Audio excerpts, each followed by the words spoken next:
Assalamualaikum warahmatullahi wabarakatuh. Ya, kembali lagi di channel saya di hari ini. Di sini hujan ya, di daerah sini hujan. Kembali lagi di channel saya. Ya, ini kali ini kita mau ngevlog untuk servis Toyota Hilux ya. Toyota Hilux yang terbaru ini. Yang terbaru ini kilometernya 25.000 teman-teman. 25. Saya lihat ya, kurang jelas mungkin 25705. Oke. Jadi untuk servis sebelumnya saya lihat di historinya ada di angka 20.000, dan sebenarnya kalau dari anjuran dealer sendiri dia servisnya itu di 30.000, tapi orangnya maunya di 25.000 dia servis. Jadi per 5.000 cuman ganti oli mesin saja.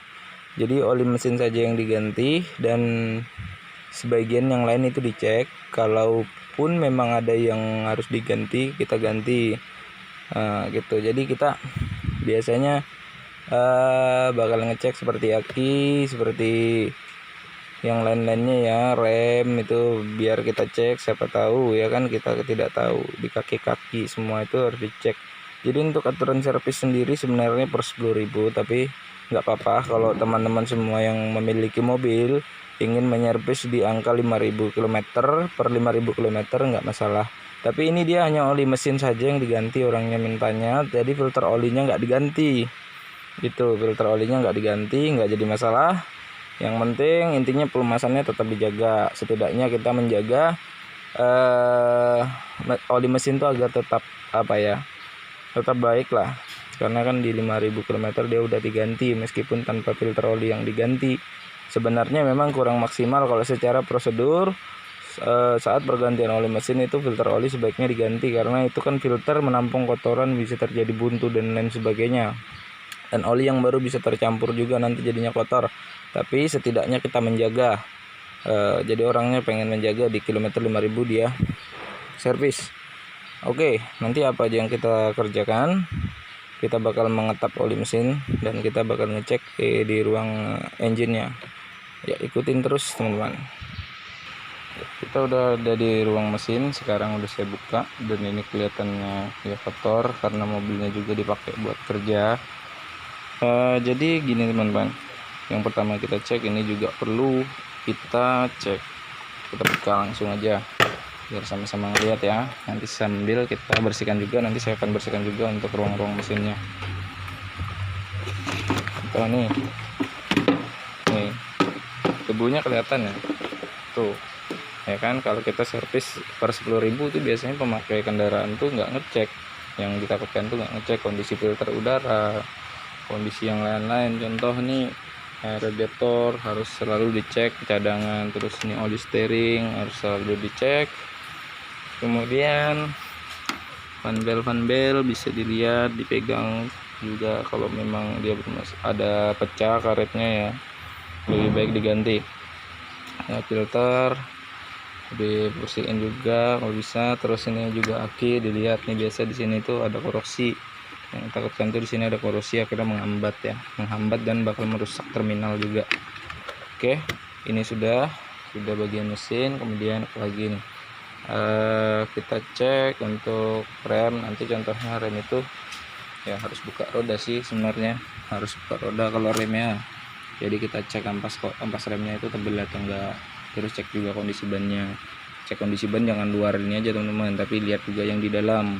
Karena biasanya seperti ini ya, ini luar dan dalam tuh biasanya nggak sama ya kan, karena seiring berjalannya waktu suspensi kaki-kaki itu bisa berubah karena ada hentakan dan goyangan, itu dia bisa berubah, bisa ngerubah dari ratanya atau setelannya lah, intinya dia bakal bisa berubah. Makanya bisa dianjurkan untuk spuring gitu walaupun sudah terlalu jauh, atau mungkin kita nggak akan melakukan rotasi ban agar semua tuh nanti ausnya bannya rata. Nah, itu fungsinya kita servis lebih awal. Oke. Kemudian kita bakal ngecek juga di sini item terpenting juga sebenarnya. Sepele banget ini. Buka laci. Tarik ya. tarik lacinya. Nah, terbuka. Kita cek filter AC. Namanya ini filter AC, filter kabin. Biasa orang juga bilang begitu. Tuh, sangat kotor. Ingat, ini mobil kerja ya. Karena mobil 4x4 segini rata-rata kerjanya di daerah juga yang ya seperti itu, berdebu dan kotor. Jadi kemungkinan besar filter AC itu cepat rusak. Cepat, bukan rusak sih ya, dipakai terus pun juga bisa, cuman berdampaknya parah, nanti bakal loss menuju ke dalam sana ke evaporator dan bakal menghambat di sana, nanti akhirnya akan terjadi blok ya, jadi evaporatornya blok, itu malah ribet, nanti kita harus menurunkan AC dan lain sebagainya. Jadi lebih baik kita ngejaga ininya, filternya. Kalau udah kayak gini kita ganti aja. Sama di daerah-daerah sini nih kalau bisa dilap, setelah membersihkan itu daerah sini dilap laci ini, karena dia menghisap udara dari sekitar sini teman-teman ya. Nah kalau kayak gini-gini nanti diganti masih ada debu-debu begini sama aja, nanti dia hisap lagi debu di situ ya kan. Oke, terus juga jangan pakai untuk setelan luar ya. Jadi ini ada dua setelan, dan ini untuk udara dari luar, untuk isapan blowernya, blower AC, dan ini untuk udara dari dalam.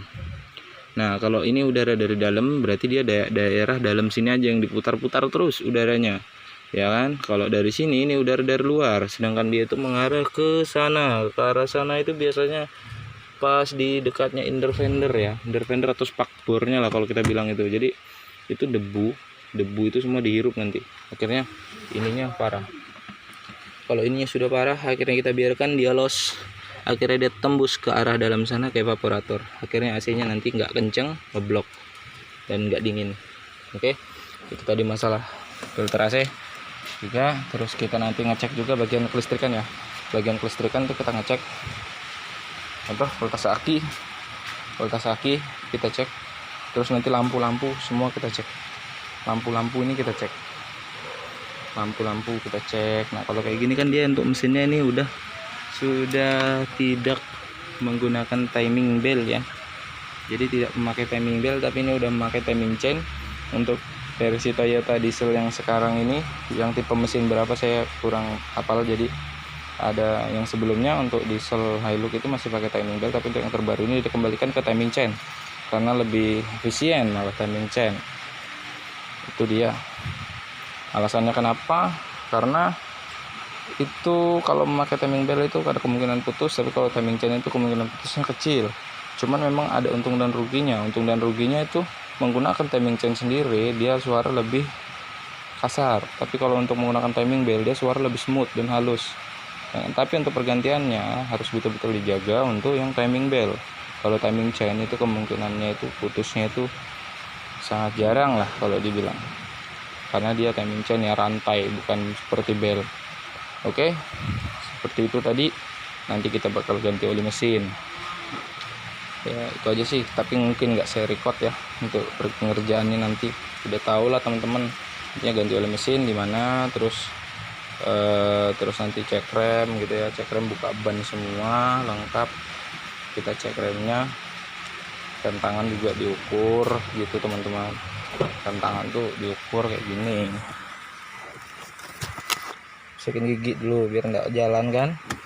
Terus sudah diturunin, tarik 1 2 3 4 5 6 7 8 mentok nih ya, tangan saya sampai jadi 8 ya, karena maksimal dari untuk rem itu, rem tangan itu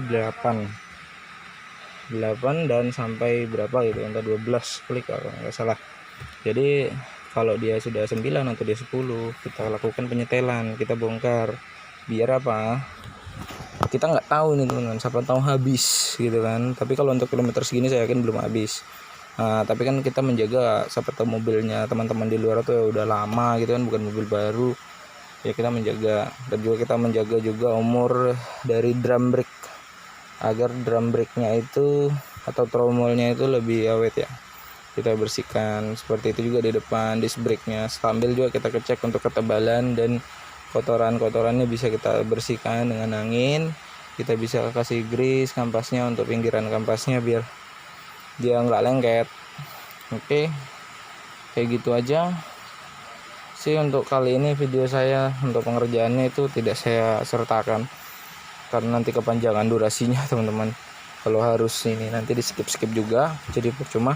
Mending saya jelaskan aja apa-apa aja yang bakal dikerjain ya. Intinya itu tadi, elektrikal dicek, bagian engine dicek, terus bagian AC, terus pengereman, ban semua dicek lah. Intinya air, minyak di depan itu ada minyak steering, ada minyak rem, ada air radiator maupun air wiper, air aki, semua itu dicek. Jadi kalau bisa semua itu aman gitu loh. Jadi tidak mempersulit kita juga nanti dan memperpanjang usia kendaraan kita sendiri. Oke, segitu aja buat teman-teman sekalian. Semoga bermanfaat untuk kali ini. Siapa tahu teman-teman bisa ngelakukan sendiri di rumah. Jadi jangan teman-teman lalai untuk melakukan semua ini, karena ini ini salah satu cara untuk menghemat biaya sebenarnya. Meskipun misalkan di 5.000 teman-teman gak ganti oli lah, oke saya mau gantinya di 10.000 aja, itu sih enggak masalah. Tapi mungkin teman-teman bisa ngerawat seperti filter udaranya tadi atau filter AC-nya, bisa teman-teman rawat. Jadi tidak menambah kerusakan nantinya gitu loh. Apalagi medan yang teman-teman lewatin itu misalkan berdebu, atau mungkin ya medannya gimana lah ya, bukan di jalan di kota gitu kan. Meskipun jalan di kota pun juga kemungkinan dari 5.000 km itu kan, per 5.000 km pastinya sudah kotor. Jadi bersihkan, air-airnya dicek. Itu aja sih teman-teman tips dari saya. Semoga tips ini bermanfaat buat teman-teman sekalian. Untuk yang baru bergabung, tolong bantuan dukungan subscribe-nya, dan jangan lupa yang sudah subscribe klik tombol lonceng. Oke, klik tombol lonceng agar bisa berlangganan terus tips-tips dari saya, tutorial dari saya seputar mobil. Semoga bermanfaat aja buat teman-teman dan bisa berfaedah lah. Intinya itu, saya salah kurangnya saya minta maaf. Kalau saya ada kesalahan kata saya minta maaf, atau mungkin ada yang mau dikoreksi dari teman-teman, bisa kita sama-sama bahas. Mau komen juga enggak jadi masalah. Oke, tidak panjang lebar lagi, saya sudahi video ini. Assalamualaikum warahmatullahi wabarakatuh.